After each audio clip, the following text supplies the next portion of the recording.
Bonjour à tous, dans cette vidéo je vais vous montrer quelques paramètres de SolidWorks PDM pour personnaliser votre interface utilisateur. Alors certaines sont directement accessibles par l'utilisateur, pour d'autres il faudra passer par l'administration, donc avec éventuellement des droits spécifiques selon vos configurations.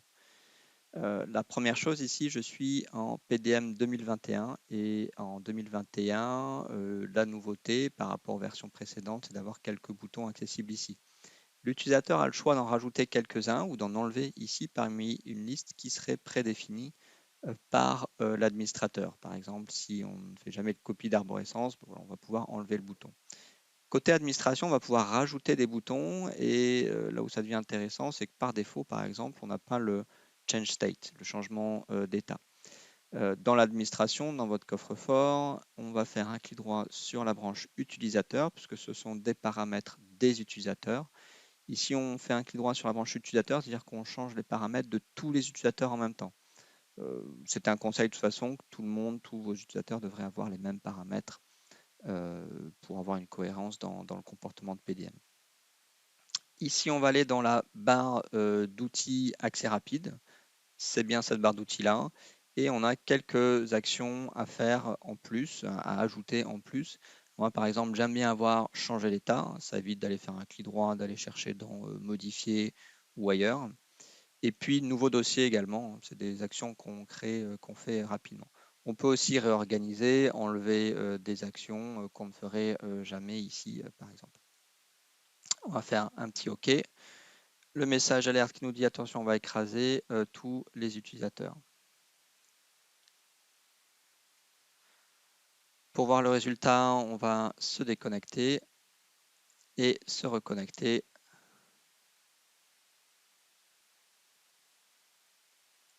Et voilà, maintenant j'ai le bouton changer d'état et le bouton pour créer un nouveau dossier ici.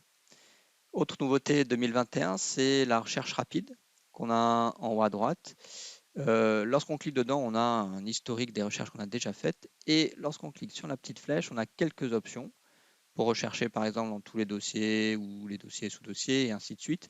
Et puis on a une liste de variables ici sur lesquelles on peut faire des recherches. Par exemple, si je veux faire une recherche juste sur la description et non pas sur le nom de fichier, voilà ici, j'ai la possibilité de faire ce type de recherche-là. Alors comment est-ce qu'on ajoute des variables, des propriétés de la data card à cette liste? Là aussi, ça se fait du côté administration. Ce n'est plus dans les utilisateurs, mais ça va être dans les listes. C'est une liste de variables. Ici, on a liste de variables à recherche rapide. Si cette branche-là est vide, il faut que vous créiez une nouvelle liste. Si elle existe déjà, on clique dessus et on va simplement la modifier. Et on peut ajouter ici comme ça n'importe quelle propriété de votre PDM. Si vous avez par exemple un numéro de RP, ici item number, c'est un affichage qu'on peut changer, puisque le nom de la variable ne correspond pas forcément au nom que vous connaissez dans la data card. N'oubliez pas de régler les droits. Qui a le droit d'accéder à cette liste de variables pour la recherche? En général, on met tout le monde et on valide. Là aussi, on pourra voir qu'elle se rajoute une fois qu'on se déconnecte et qu'on se reconnecte. L'interface principale, c'est évidemment l'affichage détail ici qui permet d'afficher les propriétés dans les colonnes. Alors l'utilisateur a le choix de réorganiser les colonnes comme il le souhaite. Mais pour ajouter des colonnes, ici en 2021, là aussi il y a une nouveauté, c'est qu'on a accès à des ensembles de colonnes qui sont contrôlés là aussi par l'administration. Attention, il y a différents endroits et différents ensembles de colonnes. Ici par exemple, je suis dans les résultats de la recherche rapide. Et j'ai un ensemble qui est défini pour la recherche rapide. Si je sors de la recherche, je retombe dans l'explorateur et là aussi j'ai un autre ensemble de colonnes qui est fait pour l'explorateur. Je peux même régler plusieurs ensembles de colonnes. Alors, il y a forcément un ensemble de colonnes par défaut. Puis ici, j'ai un ensemble de colonnes simples ou un ensemble colonnes par défaut qui me donne les colonnes de base de PDM. Je vais avoir aussi ce réglage de colonnes partout où il y a des colonnes. C'est-à-dire, Alors, et pas dans la nomenclature, puisque la nomenclature, c'est réglé par autre chose, par une entrée nomenclature, ici. Allons chercher un assemblage.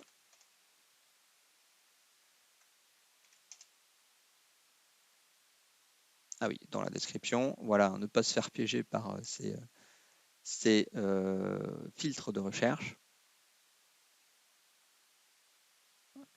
Donc la nomenclature, c'est contrôlé évidemment par l'entrée de nomenclature dans l'administration, mais j'ai l'onglet contenu qui me permet d'afficher les références, hein, l'arbre qu'on a dans le Feature Manager de SolidWorks, où là aussi je peux ajouter tout un tas de colonnes. Hein. Ce qui est toujours intéressant, c'est évidemment d'avoir la description et l'état des fichiers pour savoir rapidement si notre assemblage a tous ses composants déjà validés ou pas. J'ai également l'onglet Utiliser dans qui montre là pour une pièce dans quel assemblage j'ai utilisé. Là aussi, j'ai des colonnes. Alors ces colonnes, avant 2021, on pouvait les régler pour chaque utilisateur depuis cette interface-là, mais du coup, ce n'était pas harmonisé. Et pour attribuer le même jeu de colonnes à tout le monde, eh bien, il fallait le faire à chaque fois sur chaque poste. Donc maintenant, tout ça est déporté dans l'entrée colonne de l'administration. Et ici, on va voir qu'on a pas mal d'entrées différentes. Alors, les colonnes de liste de fichiers, ici, c'est pour l'explorateur. Les colonnes de détail de fichiers, mais on va voir l'onglet contenu et l'onglet utiliser dans. On a les colonnes de résultats de recherche rapide. On a aussi, ce que je n'ai pas montré, les colonnes de résultats de la recherche classique, qu'on accède toujours par ce petit bouton-là, dans Complete Search, avec une data card plus complète pour faire des recherches. Et puis, on a les colonnes d'opération de fichiers, c'est-à-dire chaque fois que je fais un archivage, un extraire, obtenir la version, changer d'état, annuler l'extraction, j'ai des colonnes qui s'affichent. Reprenons notre joint par exemple, sur le nom de fichier, donc c'est des résultats différents.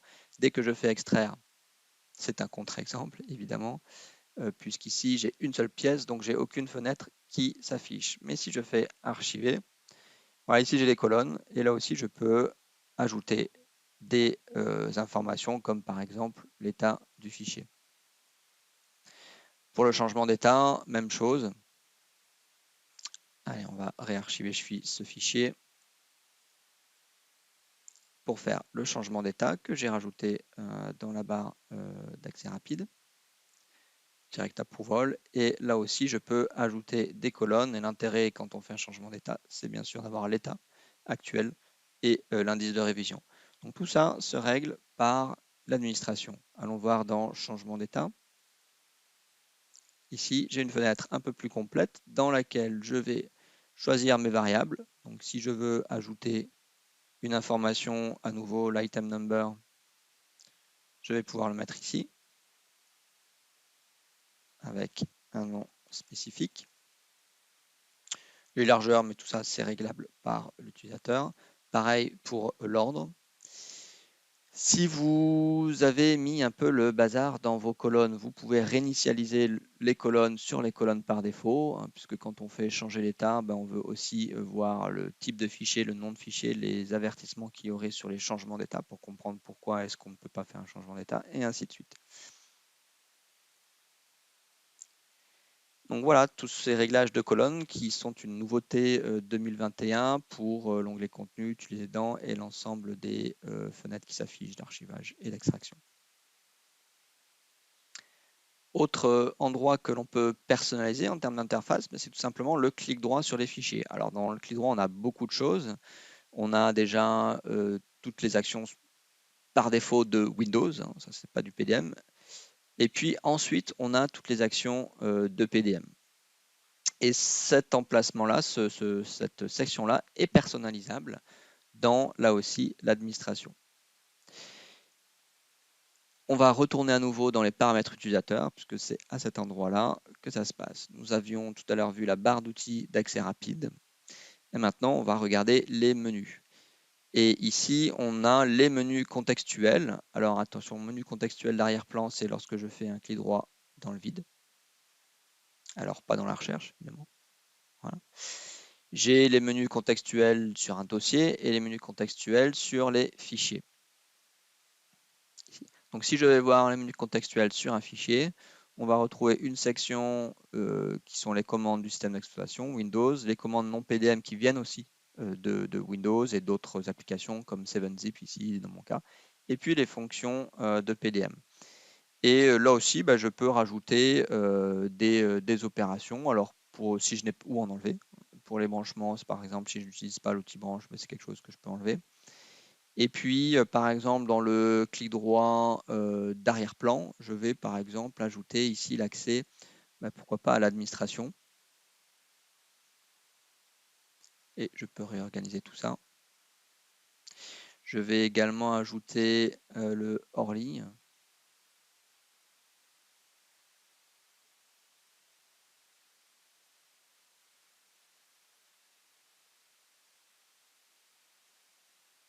Travail hors-ligne.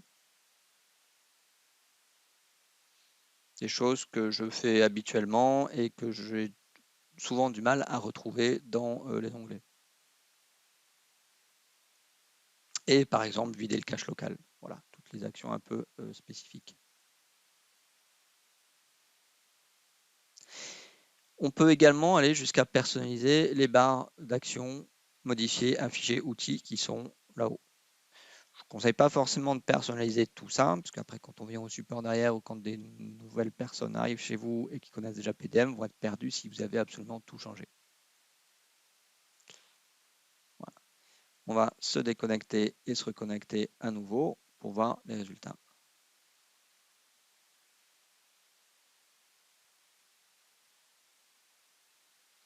Alors, on a le clic droit dans le vide avec le travail en ligne, l'accès à l'administration, les propriétés, vider le cache local. Et puis, si on va à nouveau rechercher un assemblage, un clic droit sur les fichiers où j'ai enlevé le branchement, par exemple.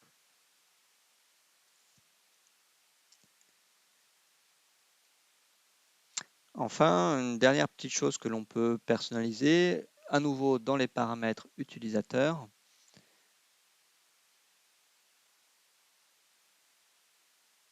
dans la section explorateur. Ici, on a la possibilité de dire à PDM de nous afficher tous les fichiers ou uniquement les fichiers qui appartiennent au coffre-fort. Pourquoi aurait-on des fichiers dans la vue locale qui n'appartiennent pas au coffre-fort? C'est par exemple des fichiers supprimés depuis une autre vue locale et qui n'auraient pas encore été supprimés de notre vue locale. Ces fichiers sont en fait en lecture seule puisqu'ils sont forcément archivés, archivés dans PDM. Et c'est des fichiers dont on peut se débarrasser en fait dans notre vue locale. Pour que ça soit fait automatiquement, il y a une deuxième option qui est le nettoyage des fichiers locaux, supprime automatiquement les fichiers en lecture seule qui n'appartiennent pas au coffre-fort de fichiers. C'est les fichiers que l'on voit en gris souvent, ou ça peut être des dossiers également que l'on voit en gris.